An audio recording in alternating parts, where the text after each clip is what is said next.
Now in this class you are going to study about the Battle of Buxar, which was fought in the year 1764 with Mir Qasim and the combined force of Nawab of Awadh Sujaudullah and Shah Alam of Mughal kingdom and the English.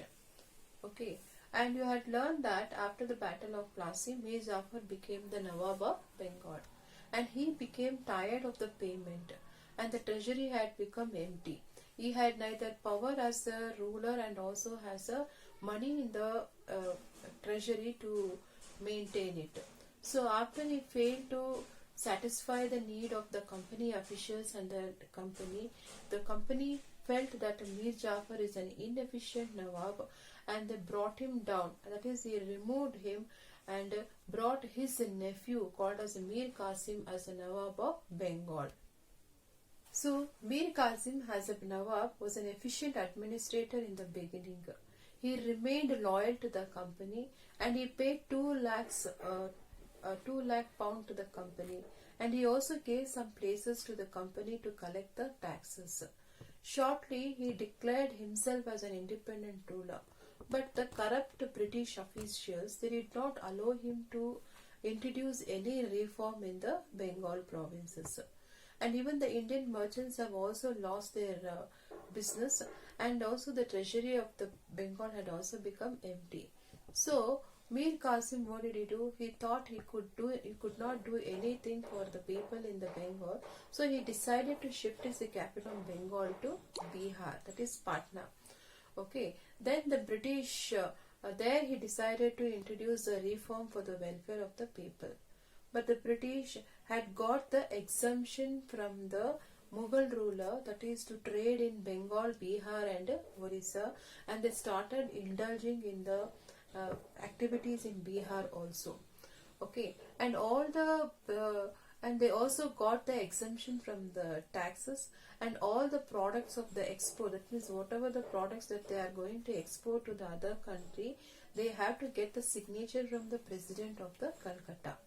But this corrupt officials, they did not follow these norms, that is the rules, that is before they export the goods to any other country, they have to get the signature from the president of the Calcutta. But the British officials, they did not follow this. As a result, what happened? The Indian merchants could not compete with them.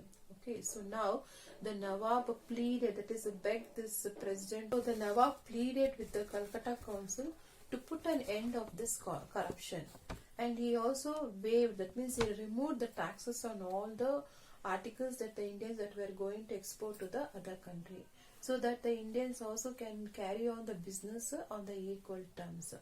But the company officials forced this Nawab, that is Nawab Mir Qasim, to not remove the tax. He forced the Nawab to impose tax on the Indian goods, but the Nawab refused to do so.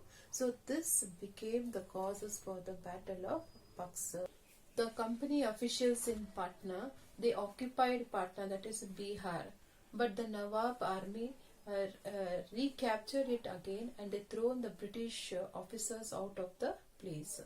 And in the meanwhile, Calcutta Council also announced to include once again the making, that is Mir Jafar as a Nawab.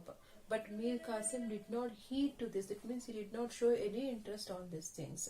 So like this, the British army occupied and captured the capital of Mir Qasim, and Mir Qasim, he fled. That means he left Patna. Okay, so like this, many wars were fought between Mir Qasim and the English, and later on the English appointed Mir Jafar once again as a Nawab of Bengal.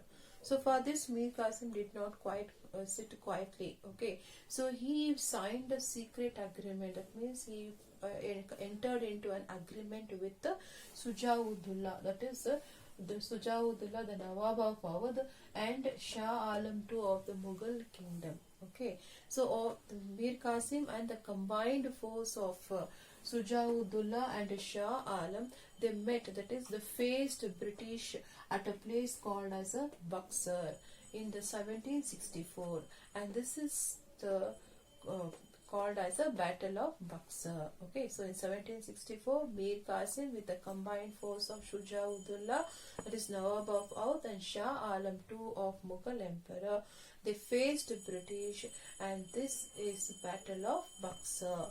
And British was led by Hector Munro. Okay, so the result, we'll see the result of the Battle of Buxar. Okay, after the Battle of Buxar, Mir Jafar became the Nawab of Bengal. Okay, Mir Jafar became the Nawab of Bengal. So after this battle, Robert Clive, who had gone to England, once again he came to India as a governor of Bengal. And he entered into a treaty, and it is called as a Treaty of Allahabad. Okay, so Treaty of Allahabad was signed. Okay, was signed between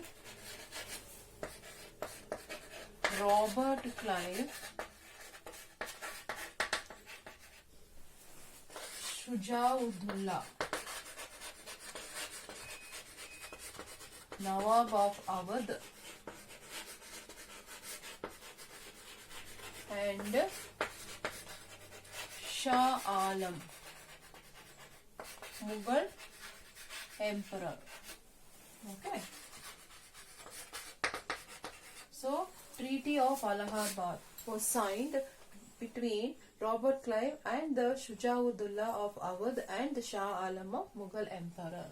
Okay, and the condition of this Treaty of Allahabad are, firstly, the Mughal Emperor Shah Alam gave Diwani right. Okay, Shah Alam gave Diwani right.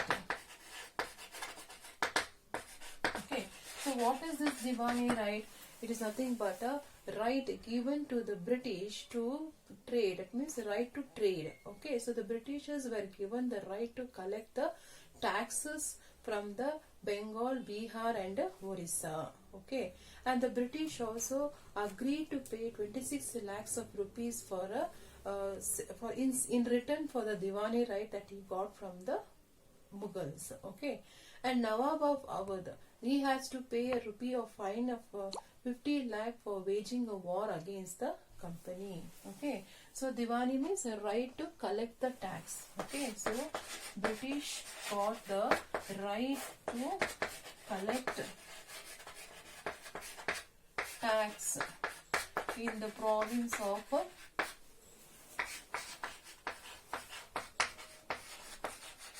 Bengal, Bihar and Orissa. Okay, so the British got Diwani right, that is right to collect taxes in the Bengal, Bihar and Orissa. Okay, so after this war, that is the Battle of Buxar, led the emperor, that means empire of British influence from Bengal to Allahabad. So in the Battle of Plassey, they secured Bengal, and now this Battle of Buxar had passed, that means made them to control over the Allahabad. So this battle led the expansion of the British power, that is from Bengal to Allahabad.